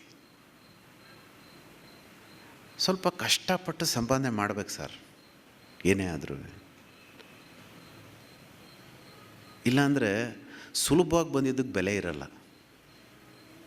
ನಾನು ತುಂಬ ಚಿಕ್ಕ ಹುಡುಗ ಆಗಿದ್ದಾಗ, ನನಗೇನು ತುಂಬ ವಯಸ್ಸಾಗಿಲ್ಲ, 50 ವರ್ಷ ಅಷ್ಟೇ. 1970ರ ದಶಕದಲ್ಲಿ ಆಗೆಲ್ಲ ಸಾಮೂಹಿಕ ಭೋಜನಗಳಲ್ಲಿ ಊಟ ಮಾಡಿದ್ರೆ 5 ಪೈಸೆ ಕೊಡೋರು, ಎಲೆ ಪಕ್ಕಕ್ಕೆ ಇಡೋರು. 5 ಪೈಸೆ, 1 ಪೈಸಾ, 2 ಪೈಸಾ, 3 ಪೈಸೆ ಎಲ್ಲ ನೋಡಿರೋರು ಇದ್ದೀರಾ ಅಂತ ಅನಿಸ್ತೀನಿ ನನಗೆ. ನೋಡಿದಿರಲ್ವೇ? ಹಾಂ. ನಾನು ನಮ್ಮ ಅಕ್ಕ, ಅವಳದು 5 ಪೈಸಾ, ನಂದು 5 ಪೈಸಾ, 10 ಪೈಸಾ ಆಯಿತು. ನಾವು ಮಾಡಬೇಕಾಗಿದ್ದು ನಮ್ಮ ಅಪ್ಪಂಗೆ ತಗೊಂಡೋಗಿ ಕೊಡಬೇಕಿತ್ತು. ನಾವು ಸಕ್ಕರೆ ಕಡ್ಡಿ ತಿಂದ್ವಿ. ರೂಪಾಯಿಗೊಂದು ಸಕ್ಕರೆ ಕಡ್ಡಿ. ಆಗ ತಿಂದಿದ್ದೀರಾ? ಕಂಬಾರ್ ಕಟ್ಟು ಸಕ್ಕರೆ ಕಡ್ಡಿ ಅಂತ ಬರೋವು ಮುಂಚೆ. ಇಬ್ಬರು ತಗೊಂಡು ಚೀಪ್ಕೊಂಡು ನಮ್ಮ ಅಪ್ಪನ ಎದುರುಗಡೆ ಹೋಗಿ ನಿಂತ್ಕೊಂಡ್ವಿ. ನಮ್ಮಪ್ಪ ಕಾಸೆಲ್ಲೋ ಅಂದರು. ಇಲ್ಲ, ಕಡ್ಡಿ ಅದೇ ಸಕ್ಕರೆ ಕಡ್ಡಿ, ಅದು 5ನೇದು. ಒಂದು ರಬ್ಬರ್ ಇಟ್ಕೊಂಡಿದ್ರು ನಮ್ಮಪ್ಪ, ರಬ್ಬರ್ ಹೊಡೆಯೋಕ್ಕೆ. ತುಂಬ ಶಾಸ್ತ್ರೀಯವಾಗಿ ಹೊಡೆಯೋರು ನಮ್ಮಪ್ಪ. ಅದನ್ನು ಬೇರೆಯವ್ರಿಗೂ ಹೇಳೋರು. ಏನಂದರೆ ನೋಡ್ರಿ, ಮಕ್ಕಳುಗಳಿಗೆ ಹೊಡಿಬೇಕಾದ್ರೆ ಸೊಂಟದಿಂದ ಮೇಲಕ್ಕೆ ಹೊಡಿಬಾರ್ದಂತ. ಎಲ್ಲ ಇಂಪಾರ್ಟೆಂಟ್ ಆರ್ಗನ್ಗಳು ಜಾಸ್ತಿ ಇರ್ತವೆ. ಮಂಡಿಯಿಂದ ಕೆಳಗೆ ರಬ್ಬರಲ್ಲಿ ಹೊಡೆಯೋರು ಕಣ್ರಿ. ನಿಂತ್ಗಳಕ್ಕೆ ಬಿಡ್ತಿತ್ತಿಲ್ಲ, ತಕ ತಕ ತಕ ತಕ ಕುಣಿದ್ರೂ ಬಿಡ್ತಿತ್ತಿಲ್ಲ. ನನಗೆ ಅವತ್ತು ದುಡ್ಡಿನ ಮಹತ್ವ ಅರ್ಥ ಆಯಿತು. ಅವ್ರು ಕೇಳಿದ್ರು ನನಗೆ, ನಿಂಗೆ ಯಾಕೆ ಹೊಡಿತಿದ್ದೀನಿ ಅನ್ನೋದು ನಿನಗೆ ಗೊತ್ತಾಗಬೇಕು. ನೀನು ಸಂಪಾದನೆ ಮಾಡಲ್ಲ ಅಂದಮೇಲೆ ಖರ್ಚು ಹೆಂಗೆ ಮಾಡ್ತೀಯ ಅದನ್ನ? What was your duty? ನಿನ್ನ ಕರ್ತವ್ಯ ಏನಿತ್ತು? ಆ ದುಡ್ಡನ್ನು ತಗೊಂಬಂದು ನನಗೆ ಕೊಡಬೇಕಿತ್ತು ನೀನು. ಆಮೇಲೆ ನನ್ನನ್ನು ಕೇಳಬೇಕಿತ್ತು ಸಕ್ಕರೆ ಕಡ್ಡಿ ತಗೊಳಕ್ಕೆ ದುಡ್ಡು ಕೊಡು ಅಂತ. ನೀನು ಯಾವನಲ್ಲ ಹೋಗಿ ಡಿಸೈಡ್ ಮಾಡೋದಕ್ಕೆ ಅಂತ.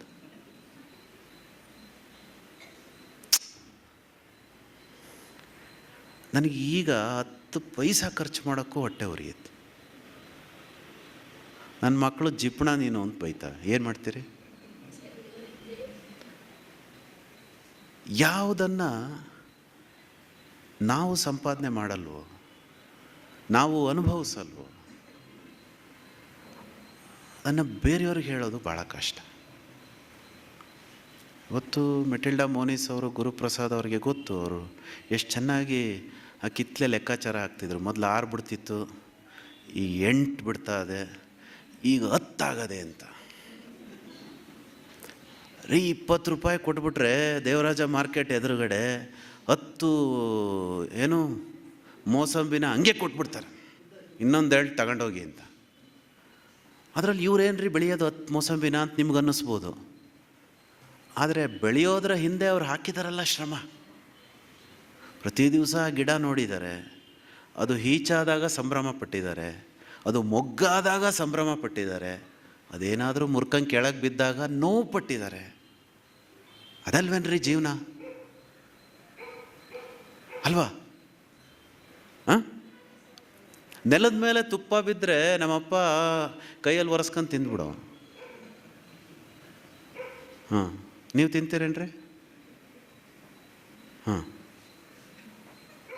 ವೇಸ್ಟ್ ಮಾಡಬಾರ್ದು ಅಂತ. ನಿನ್ನ ಮನೆಗೆ ಕಾಯುವಾಗ ಹೋಗ ಇನ್ನೊಂದು ತುಪ್ಪ ಹಾಕಿಸ್ಕೊ ಅಂದರೆ, ಇಲ್ಲ ನಿಂಗೆ ಗೊತ್ತಾಗೋದಿಲ್ಲ, ನೀನು ಸಂಪಾದನೆ ಮಾಡೋಕೆ ಗೊತ್ತಾಗತ್ತೆ ಇನ್ನೊಂದು. ನಮ್ಮಪ್ಪ ಯಾವಾಗಲೂ ಒಂದು ಮಾತು ಹೇಳೋನು ನನಗೆ, ಭೀಮ ಹೊಡೆದಂತೆ ದುರ್ಯೋಧನಂಗೆ ಗದೆ ಏಟ ಅಂದರೆ, ಮಗ ಅದು ಏಟು ತಿಂದವನಿಗೆ ಗೊತ್ತು ಅಂತ, ಸುಮ್ಮನೆ ಹೇಳಿದ್ರೆ ಏನೂ ಗೊತ್ತಾಗಲ್ಲ ಅಂತ. ಅಮ್ಮ ಸಮಯ ಆಯ್ತೆ ನಂದು ಇಲ್ವೇ? ಇನ್ನೂ 1/4 ಗಂಟೆ ಅದಾ?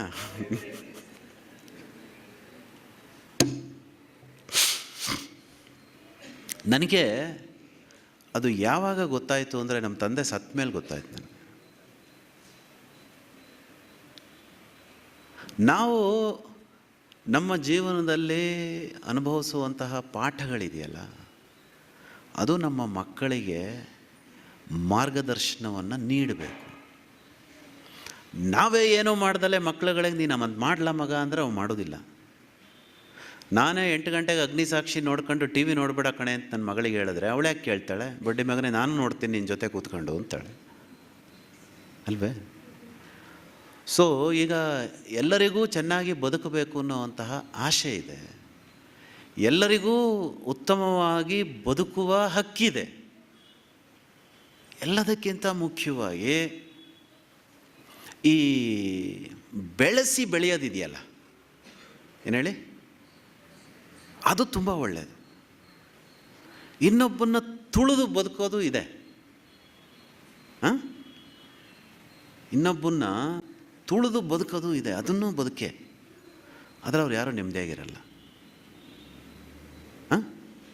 ಆರೋಗ್ಯವಂತ ಮನುಷ್ಯನ ಲಕ್ಷಣ ಏನ್ರಿ?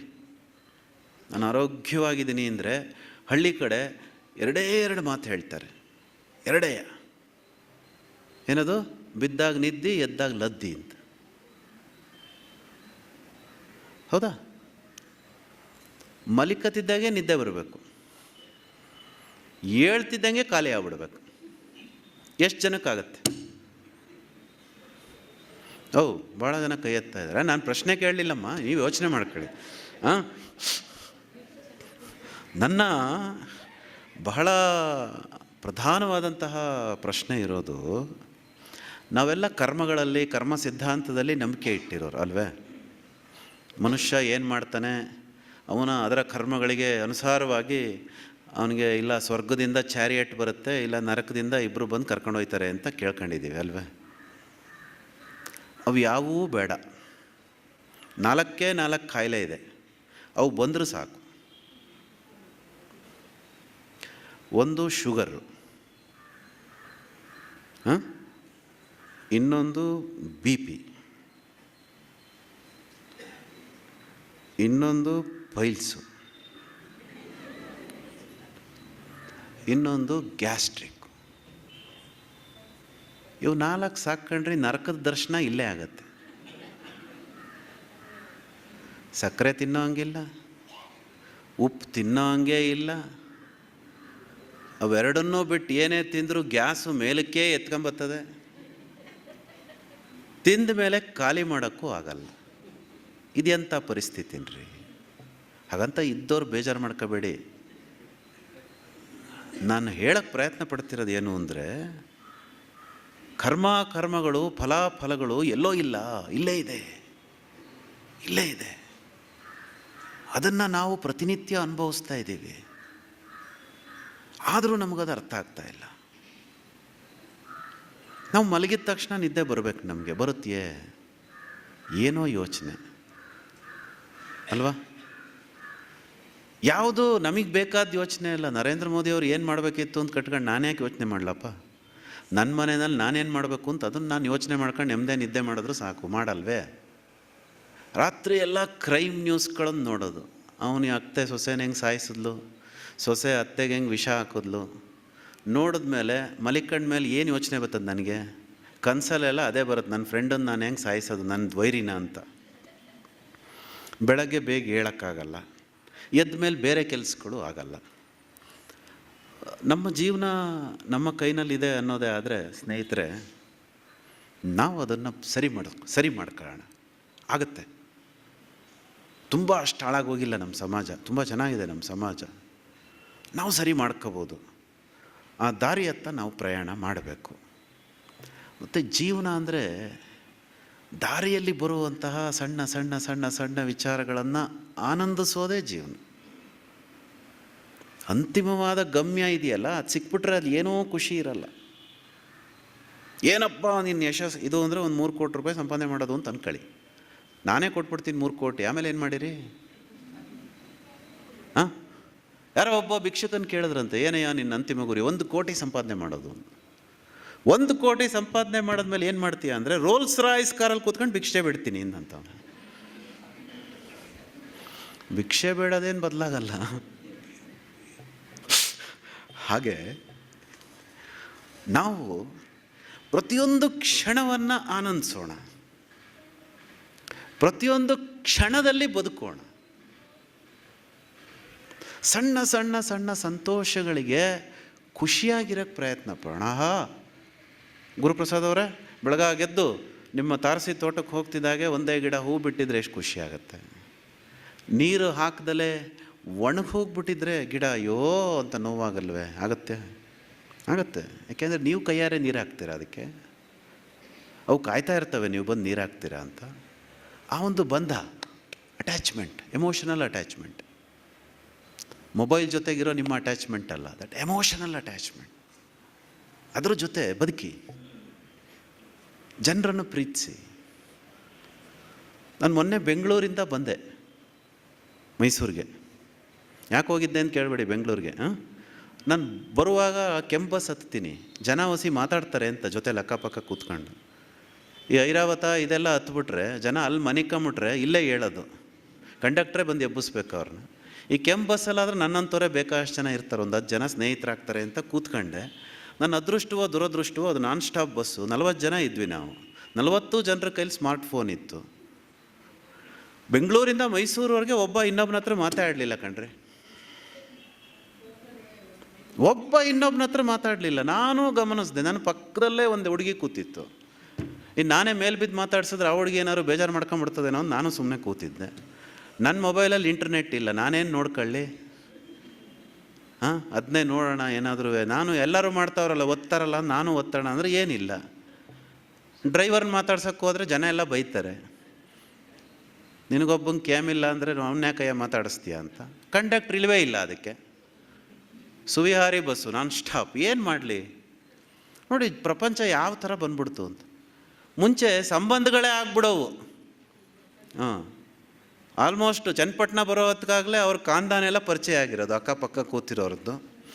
ಆಮೇಲೆ ಅವ್ಳಿಗೆ ಯಾರು ಬೆಳೆದಿರೋ ಮಗಳಿದಾಳ, ಮಗ ಇದ್ದಾನ, ನೆಂಟ್ರಿದಾರ, ಮದ್ದೂರು ಬರೋ ಹೊತ್ತಿಗೆ ಪರಸ್ಪರ ವಿನಿಮಯ ಆಗೋದು. ಶ್ರೀರಂಗಪಟ್ಟಣ ಬರೋದಕ್ಕಾಗಲೇ ಫೋನು, ಹುಡುಗಿನ ನಾಳೆ ಕಳಿಸೇ ಬಿಡ್ತೀನಿ ಕಣಕ್ಕ, ನೋಡೋಕ್ಕೆ ಕೇಳ್ಬಿಡು ಹುಡುಗಿನ ಅಂತ ಮೈಸೂರಿಗೆ ಬರೋ ಅಷ್ಟೊತ್ತಿಗಾಗಲೇ ಒಂದು ಸಂಬಂಧ ಬೆಳೆಸ್ಬಿಟ್ಟಿರೋದು.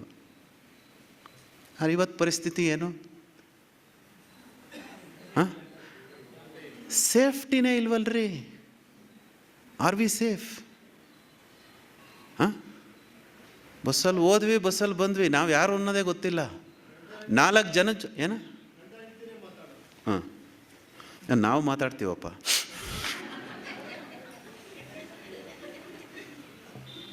ಓಕೆ ಸರ್, ತುಂಬ ಸರಳವಾಗಿದೆ. ದಯಮಾಡಿ ರೈತನಿಗೆ ನೆರವಾಗಿ, ಮತ್ತು ನಮ್ಮ ಮೆಟಿಲ್ಡಾ ಮೋನಿಸ್ ಮತ್ತು ಗುರುಪ್ರಸಾದ್ ಅವ್ರ ತರಹ 4 ಕುಂಡ ಇಟ್ಕೊಂಡ್ರೂ ಪರವಾಗಿಲ್ಲ, ಬೆಳ್ಕಳಿ. ಒಂದೇ ಒಂದು ಟೊಮ್ಯಾಟೊ ಗಿಡ ಹಾಕ್ಕೊಳ್ಳಿ, ಒಂದೇ ಒಂದು ಗೋರಿಕಾಯಿ ಗಿಡ ಹಾಕ್ಕೊಳ್ಳಿ. ದಪ್ಪ ಮೆಣಸಿನ್ಕಾಯಿ ಸ್ವಲ್ಪ ಕಷ್ಟ ಬೆಳೆಯೋದು, ಬೆಳೀರಿ, ತೊಂದರೆ ಇಲ್ಲ, ಏನಂತ ಅದೇ ಹೇಳ್ಕೊಡುತ್ತೆ. ಬೆಳೀರಿ, ದಿನ ರೇಡಿಯೋ ಕೇಳಿ, ಹಾಂ, ಟಿ ವಿ ನೋಡಬೇಡಿ ಹೆಚ್ಚಿಗೆ. ಮೈಸೂರು ಆಕಾಶವಾಣಿ FM 100.6 ಕೇಳಿ. ನಾವೀಗ ವೆಬ್ ಕ್ಯಾಸ್ಟಿಂಗ್ ಶುರು ಮಾಡಿದ್ದೀವಿ, www.airmysuru.com. ಅದರಲ್ಲಿ ಅಗ್ರಿಕಲ್ಚರ್ ಪ್ರೋಗ್ರಾಮ್ಸ್ನ ಲೋಡ್ ಮಾಡಿರ್ತೀವಿ, ಕುತ್ಕೊಂಡು ಕೇಳಿ. 100 ಜನ ರೈತರು ಮಾತಾಡ್ತಾರೆ ಅವರ ಜೀವನದ ಬಗ್ಗೆ, ಅವರ ಅನುಭವದ ಬಗ್ಗೆ. ಒಂದೊಂದು ಅನುಭವದಲ್ಲೂ ಒಂದೊಂದು ವಿಚಾರ ಇರುತ್ತೆ, ತಗೊಳ್ಳಿ, ಬೇರೆಯವ್ರಿಗೆ ಅದನ್ನು ಹಂಚಿ, ಬೆಳೆಸಿ, ಬೆಳೀರಿ, ಸಂತೋಷವಾಗಿ ಬದುಕಿ. ಅಂತಿಮವಾದ ಸತ್ಯ ಒಂದೇ, ಯಾವತ್ತಿದ್ರೂ ಎಲ್ಲರೂ ಒಂದು ದಿವಸ ಸತ್ತೋಗೋರೆ. ನಿದ್ದೆ ಅನ್ನೋದು ಸಾವೇ ಅಂತೆ ಅಲ್ವಾ? ನಮ್ಮ ಸ್ನೇಹಿತರು ಬಾಲಕೃಷ್ಣ ಮೂರ್ತಿಗಳು ಅಂತ ಹೇಳಿದ್ದಾರೆ, ಪ್ರತಿ ದಿವಸ ಎದ್ದಾಗ ಭಗವಂತನಿಗೆ ಒಂದು ಥ್ಯಾಂಕ್ಸ್ ಹೇಳಬೇಕು, ಅಪ್ಪ ಎಚ್ಚರಿಸೋದಿಲ್ಲಪ್ಪ ನನ್ನ ಅಂತ. ಇಲ್ಲಾಂದರೆ ಹಂಗೆ ಹೋಗ್ಬಿಡ್ತಾರೆ ನಿದ್ದೆನಲ್ಲೇ ಎಷ್ಟೋ ಜನ. ಚಳಿಗಾಲ ಬೇರೆ, ಹಾರ್ಟ್ ಅಟ್ಯಾಕ್ಗಳು ಜಾಸ್ತಿ. ಆಗೋದು ಬೇಡ, ಆರೋಗ್ಯವಾಗಿರೋಣ, ಆರೋಗ್ಯವಾದ ವಿಚಾರಗಳನ್ನು ಮಾತಾಡೋಣ, ಆರೋಗ್ಯಕರವಾದಂತಹ ಸಮಾಜವನ್ನು ನಿರ್ಮಾಣ ಮಾಡೋಣ, ಸಂತೋಷವಾಗಿರೋಣ. ಈ ಜೀವನ ಚೆನ್ನಾಗಿಲ್ವೇನ್ರಿ? ಯಾವಾಗಲೂ ಹತ್ಕೊಂಡಿರೋಕ್ಕೆ ಚೆನ್ನಾಗಿಲ್ವಾ? ಚೆನ್ನಾಗಿದೆ, ಎಷ್ಟೊಂದಿದೆ, ಭಾಳಷ್ಟಿದೆ. ಸಂತೋಷ ಪಡಿ, ಖುಷಿ ಪಡಿ, ಕುಟುಂಬವನ್ನು ಕಟ್ಟಿ, ಕುಟುಂಬವನ್ನು ಬೆಳೆಸಿ. ಎಲ್ರಿಗೂ ಒಳ್ಳೆಯದಾಗಲಿ. ನಮಸ್ಕಾರ.